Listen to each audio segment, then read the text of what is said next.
Balm पटे देखुचे आम जगन्नाथ मंदिर आड़ आसला बेले बाम पटे आप देखिए ये रोड टी पड़ू जदि आप आगु गुंडीचा मंदिर आड़ आसुँच तेज यहाँ डाण पाखे पड़ो। तो ये जो रोड देखुं यहाँ हूँ आम कहती नरेंद्र कोण रोड बा ये जो रोड आम सीधा सड़क जाऊे आम बड़दाण्डु सीधा सड़क रोड गले तो ये रोड रे गला बेले ये रोड जो सरुची से जगह रोड आगू अच्छी किंतु रोड जो मतलब जो जगह सरुची से जगह आपण मैंने देखिपारे आमर नरेंद्र पोखरी रही। तो देखो ये आम सीधा सड़क पहुँची गले तो आपने देखिपे ये जगह हूँ नरेंद्र पोखरी जगह जो बहुत दुकान पत्र और बहुत मंदिर रही। तो देखो यहाँ हूँ नरेंद्र पोखरी जहाँकि फ्रंट आप देखिपारे और ओडिशा टूरिज्म गोटे बोर्ड रही जहाँकि नरेंद्र पुष्करणी लिखाई ये जो जगह आप देखुं यहाँ मुझे फ्रंट रू सर्ट नहीं जहाँकि आपने देखिए फ्रेंड्स देखा सहित आम ये नरेंद्र पुष्करणी विषय में किसी जाना। गजपति कपिलेन्द्र देव सान भाई नरेंद्र देव स्मृति रे यह पुष्करणी नाम रखा जाइए नरेंद्र पुष्करणी। पोखरी रे चंदन यात्रा अनुष्ठित होता है। वर्षकर थरे प्रभु जगन्नाथ चलती प्रतिमा नरेंद्र पुष्करणी रे जल क्रीड़ा करिथांती। पुष्करणी पंचतीर्थ मध्य न रही श्रीक्षेत्र तीर्थ पुष्करणी अन्यतम। प्रतिदिन हजार हजार संख्यक भक्त यह पुष्करणी रे स्नान करिथांती।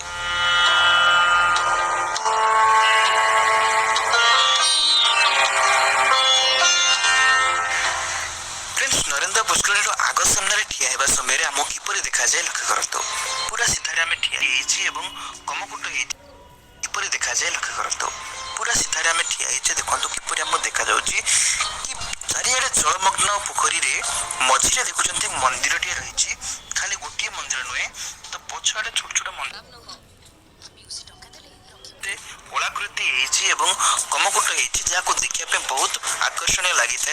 ये मंदिर देखो आप संपूर्ण देखेबी आमर जीवाई बाटटी हूँ जो बैरिकेड देखुं ये बैरिकेड मध्य आमको जीवाक पड़े और ये जो बैरिकेड मध्य पानी अधिक न थाए कहीं बैरिकेड तलू को बहुत पानी थाए किंतु बैरिकेड सीधार कम पानी थाए। या छड़ा आपण मैंने देखो से टिकेट होता है टिकेट देके आप भर को बुलिया को जी और ये पाखे देखो बहुत सारा यहपरी लगी जोटा कि आमर लेजर लाइट सहित डीजे बाजी रही जहाँकि राति समय बहुत आकर्षणीय लगी था। देखो आम जदि यार पछपट को देखा आम जो ठिया बर्तमान ये जगह बहुत संख्यक लोक मैंने ठिया होती बसिकी यार मजा नहीं था पुष्करणी को देखी था बहुत संख्यक भक्त ये जगह जो मैंने भिक्षा करता कौन मानसिक रखी था तो से जगह ही पूर्ण कर ये जो जगार सीधा सड़क आम देखिले देखा गोटे बोर्ड टाइप आप देखुं गोटे रही भर दृश्य आम देखा कौन हुए।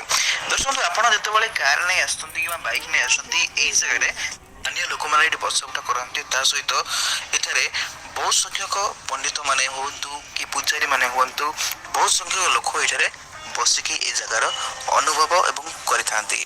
दर्शक या छड़ा आप देखिए राति समय देखो ये बसी राति समय ये जो लेजर लाइट जो लाइट रही पानी जो आम स्प्रे रही सहित ये जो घरटी आप देखिले से मैनेज होता है ये जो म्यूजिक बाजी थाए तो बहुत मनोरम लगी था बहुत आनंदित लगी था ये जगह को आसवाई।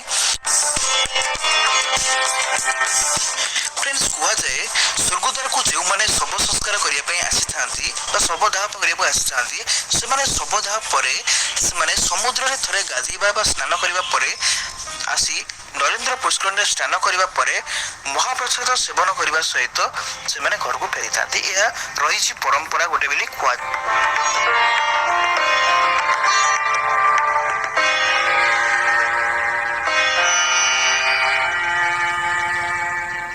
फ्रेंड्स ये बाट दे आग को गले आपण माने देखिबे सातपड़ा को जो बाट रही से बाटरे फ्रेंड्स एबे जानिबा चंदन यात्रा विषय पवित्र अक्षय तृतीया तिथि रे जगतरनाथ जगन्नाथंकर चंदन यात्रा आरंभ होता है। यह 21 दिन धरी चली था।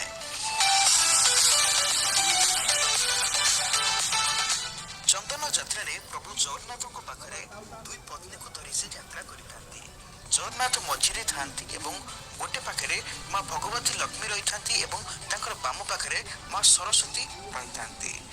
ମଣି ବିମାନରେ ବିଜେ ହୁଅନ୍ତି ଏବଂ ଶ୍ରୀମନ୍ଦିରରୁ ନରେନ୍ଦ୍ର ପୋଖରୀ ଅଭିମୁଖେ ଯାତ୍ରା କରନ୍ତି।